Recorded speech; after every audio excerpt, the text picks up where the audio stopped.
Hi guys, my name's Dan and welcome to Mental Health Monday on Plus Us 2.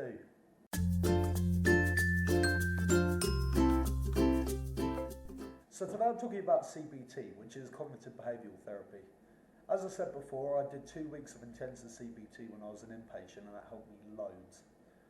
What CBT does is it reprograms the way that you think and behave so you can actually change your emotions, feelings, behaviours so you can actually cope with life much better. DBT is dialectical behavioural therapy, and it's a specific type of CBT which treats a variety of different mental illnesses, but most predominantly borderline personality disorder. An example of something that you might hear in CBT is cognitive distortions. Cognitive distortions are key problems in the way that you think, so a very common cognitive distortion is automatic negative thinking. You might have automatic negative thinking if you've got low self-esteem or a depressive disorder.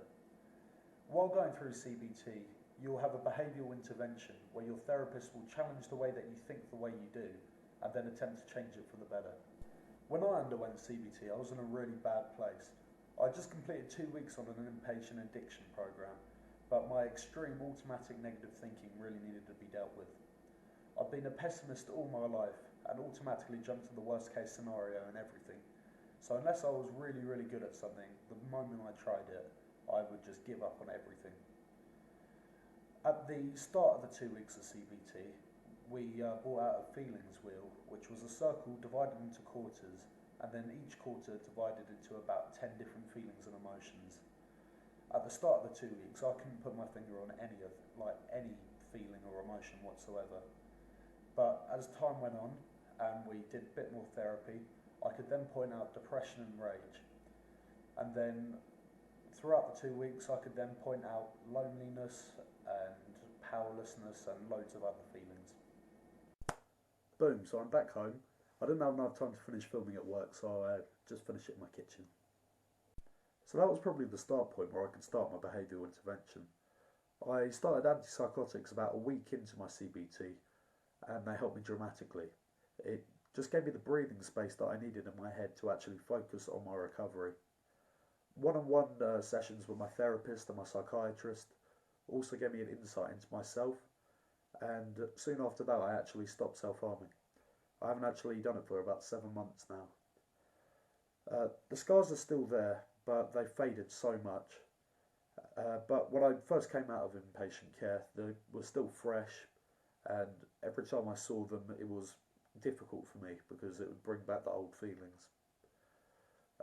Now that they're fading though, it feels like an old dominant side of me is actually fading too. And in a sick way, it makes me kind of miss the old me. Even though, well, it'd make me want to relapse on drink, drug or self-harm. But now that they are fading, CBT has actually taught me that I can actually focus on the good that's come out of me seeking help. If anyone else has been through CBT or DBT, I'd love to know your experience, whether it's good or bad, and I will read it out in the next episode. You can message me on the Facebook page, which is plusus2, or you can email me at plusus2.mentalhealth@gmail.com.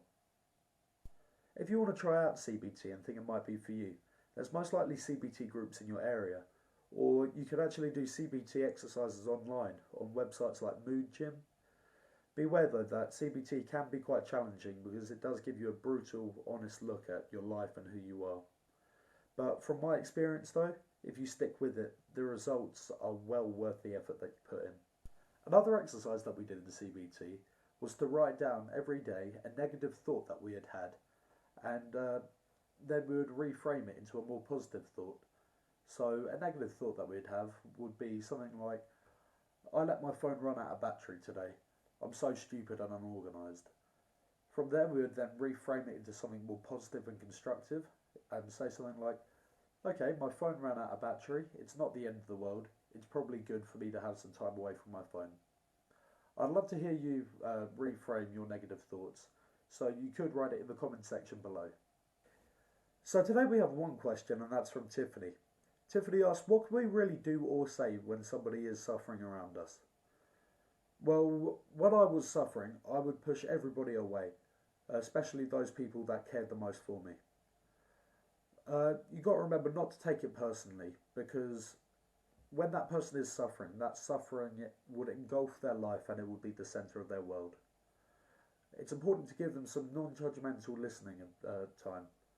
So, and there's no point trying to give them any kind of halfway house advice and trying to empathise when you really can't, because that will only bring shame and guilt to how they're actually feeling and actually make things worse. If people need space or if people need you to be close, it's important to respect that. But if they are asking you to be further away, you don't want to be too far away, because they could actually be screaming for attention. But if they want you close, it is important that they actually receive that kind of closeness that they need. Well, that's my time for today, but I hope you enjoyed the episode and learned something about CBT. The new Plus Us 2 blog should hopefully be starting next week, so look out for it. And I'll be posting articles and sharing my own stuff online. If you've got any questions or comments, don't forget to message me on the Facebook page, which is Plus Us 2, or you can drop me an email at plusus2.mentalhealth@gmail.com. Don't forget to rate, comment and subscribe. I'll see you next time in some bizzles.